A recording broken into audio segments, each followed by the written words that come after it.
Good morning, dear listeners. Today we continue with the principle of rhythm and cyclicity in Buddhism and other spiritual hermetic traditions. And today we will talk about particularly Samsara, the cycle of rebirth or continuous flow, as it is spoken of in Buddhism and Hinduism.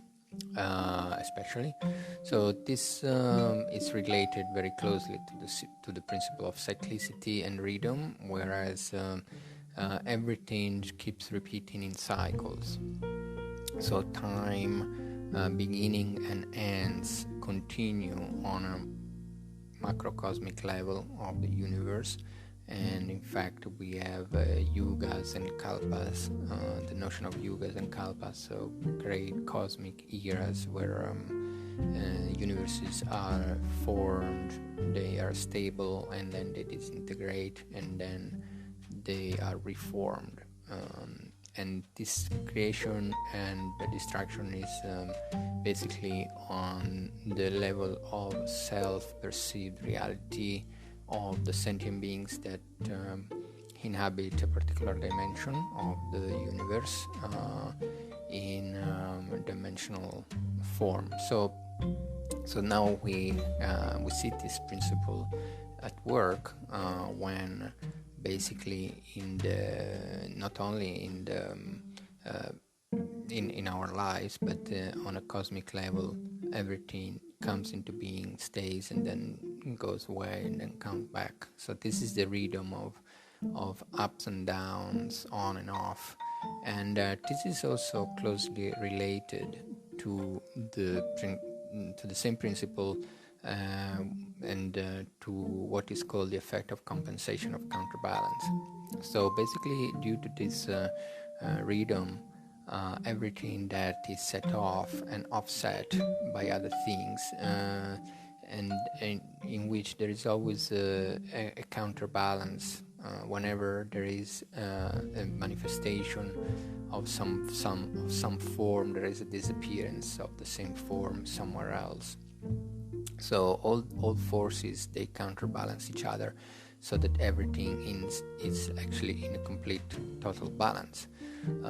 And they're always, so basically the energy, there are all the two phases of energy which oppose and counterbalance each other, and one tends to build up and the other tends to tear down, and these two are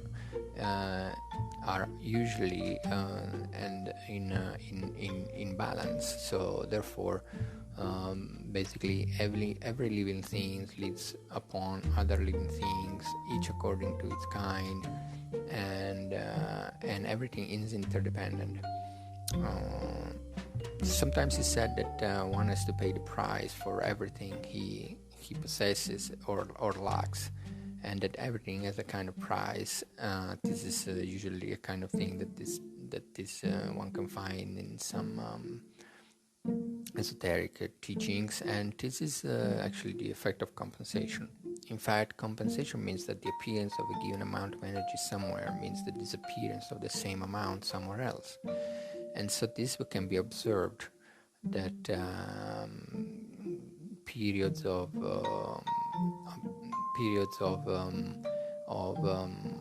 manifested energy are followed by periods where nothing is available, and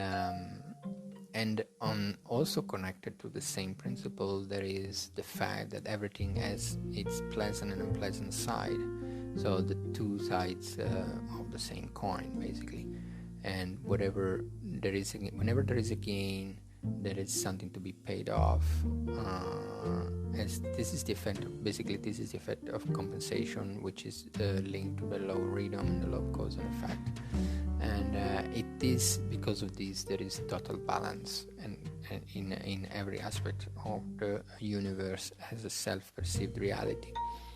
So just to close this podcast, just to want to basically add that you can go into much more details in my book, The 7 Laws of Reality and Being, where there is also explanations on the yugas and the kalpas and the law of rhythm of the 20 cycles of cosmic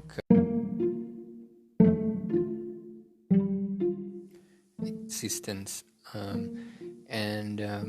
So just to wrap up, the enlightened experience of reality, it's always beyond time and space. But this is connected to the first principle of mind that we already spoken about. This principle has free, spontaneous access to what is manifested in time and space, and is transcendent and immanent at the same time. So the 7 laws of reality work all together to shape self-perceived existence. And so this concludes this part of the webcast, and we will look into more details in the next podcast, the last principle of gender. Thank you for listening, and I'll see you soon in the next podcast on this channel.